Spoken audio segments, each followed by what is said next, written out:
This is Kurt. Kurt is your average, everyday 75-year-old Canadian man. He enjoys long walks in the parks, playing Sudoku, and spending time with his wife. Only one thing sets Kurt apart from every other 75-year-old Canadian man.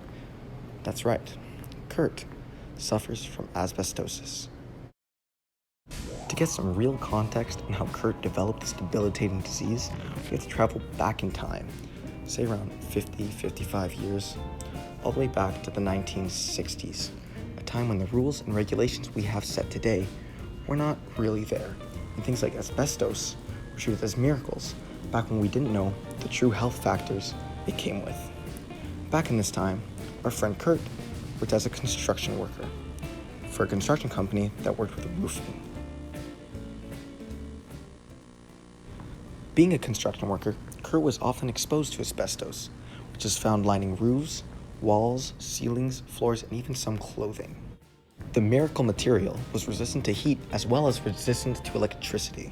As well as construction workers, railroad workers and miners were often exposed to the toxic substance. Let's fast forward, say, 20 years, where Kurt is now around 40 years old. He has received some life-changing news. After lying dormant in his lungs for about 20 years, the asbestos has finally taken a hold and is affecting his life. Let's time travel again, now to the present day, where Kurt is a 75-year-old man living in Canada with his wife and his son. How has his life changed?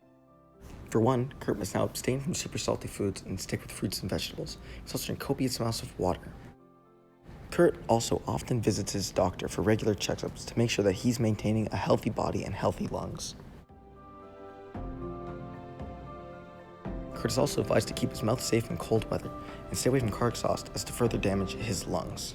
Kurt lives happily with his wife and his deadbeat son, Kyle. He's enjoying his time, and though it may be difficult to breathe, he's still able to live a long and healthy life.